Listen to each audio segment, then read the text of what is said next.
bureaus, agents, and staff. You either love them or you hate them. As a speaker, I love going to conventions and seeing all the bureaus that are there, and the amount of speakers that are like flies around a piece of feces, and behind them the whole time. It's like you'd swear they were gods, the way these agents and bureaus walk around there.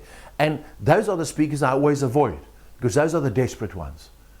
Let's talk about bureaus. Do you know what really annoys me the most? Is when a bureau gets an inquiry, and they, of course, they're like a wholesale speaker business. They have every single speaker's name in the industry and overseas, plus all celebrities and sports speakers and adventure speakers and everything you can think of, about 3,000 of them. And then when the client phones, they do a quick search, more or less. Oh, they get 300 names. Here's a list, choose one. And then they want to charge you 35% commission. Ha! Never ever phone me, knock on my door, come near me if you're somebody like that. And the sad thing is, all those speakers that run around agents, they're normally running around those agencies. Doesn't make sense to me. You see, to me, you need to understand the market. You need to know your speakers. There may be 5 or 6 different categories that you have, whether it's sales, change management, inspiration, strategy, leadership. Get to know unique speakers in each field. Become friends with them, watch them, learn about them, learn what their strengths and weaknesses are, so that when a client phones, find out exactly what they want, find out exactly which one, not that you have 2, that you have individuals that can do one certain thing, a specific thing, find out which one that is, and then book them for that. Get the speakers together as a social so that they can get to know each other and get to know what each other's strengths and weaknesses are. So the next time I'm at a convention, where they'll always have an annual event, next time they won't book you, they'll book somebody else, then I can recommend one of my mates through that agency, and we all benefit from it. What is it with this elitist, singular, me, greedy attitude every day? It freaks me out. Work together, but have the right click, because you're going to be known as a quality bureau rather than as a mass market bureau. I have an issue with a bureau saying to me, in a contract, I'm not allowed to hand out business cards. I'm not allowed to contact the client for a brief beforehand. I'm getting all the information secondhand from the agent that doesn't always ask the questions that I need to know. And even if I give them a brief, every single event is different. If you don't trust me not to poach the client behind your back, do me a favor, don't even bother phoning me in the first place. I have news for you. That contract that you sign is not worth the paper it's written on, because if the person does go and poach it, it's going to cost you more in lawyer's fees to get your commission back than anything else. You need to build up a trust relationship. And speakers, you need to be trustworthy. You cannot blame the bureaus for being like it, because you've got all these wannabes that are like nibbling like little fish on a big fish. Get a life. If you want to be a million, you're $1 million speaker, then you need to act professionally, and you need to have an ethic, a code of ethics. For me, any person, whether it's a client, whether it's a bureau, an agency, I work on a business marriage. I build up a relationship. So I'm there and I say, if you don't trust me, don't bother booking me. Let me prove to you that this is what I'm about. And you know what? If I've got that relationship with a bureau, guess what? I will pass other clients. When I'm double booked or I'll pass everything on to you. It just saves me a lot of hassle. And maybe you'll even give me then half the commission or whatever. We build up a relationship.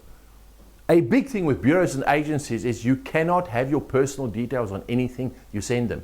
You need to have a one-pager that is just blank, and it actually has space for them to put their details on. You need to have a special, extra, separate web page that the client cannot find you on, that they can send the client to go and look at where none of your details are on. I find this quite stupid, because they can just do a Google search and they'll come out at your name anyway, but some bureaus still want this. Here, the whole ethics and honesty issue comes into play as well. Make sure you have updated videos. Keep your material up to date. Don't send a headshot that's 10 years old. When you have a new video, it's so easy on YouTube to get an embed code where there are no details. You make 2 videos, one with your details on, one with nothing on. That embed code you send to the bureau and agency for them to put onto their website. Keep in touch with them in a nice way. If you want them to think about you and be reminded of you, go and give them a gift like a hand soap for the wash basin, a notepad with your details on it for the desk, something practical that they can use that subtly reminds them of you. Don't go and I've seen agents where they've got a blatant big poster of a speaker. I mean, that's like a little bit too much for me. Just be subtle, be professional about your whole approach. Always act professional. You're representing the bureau or the agency. This is incredibly important. You are there as their representative, not for yourself. So make sure you do your best and you put them on a high pedestal, that the person that's using you also realizes this is a professional company. Don't make the mistake of being abusive, getting drunk. You might worry that, or you might be irritated at the fact that the contract says you cannot have alcohol, you cannot dance, you cannot do this, you cannot do that. Why is that in there? Because all the ones before you have acted like that. That's why you, as the successful act, needs to be professional in your behavior towards everything that you do there. An agent or bureau might ask you for sole representation. In other words, they want to take over all your bookings and they want you to work solely through them. Oh, I'm looking for someone like it, almost like a personal manager. However, there are always two sides to the story. That bureau or agent has to offer you a minimum number of appearances a month. They have to guarantee that. You need to know what your minimum requirements are, and that has to be agreed upon. If they don't, then they have to pay penalties and have to pay you that. If you can't work like that, if they can't work like that, then don't even consider it. The other option is, of course, to have your own staff. Now, as soon as you hire someone into your office or your home, you become an employer, which means there are rules and regulations. You cannot just fire that person. You're responsible for that person in all ways, including their family and extended families. If they do anything wrong, you cannot get rid of them that easily. I have found that if you employ someone, you offer them a basic salary, you know what?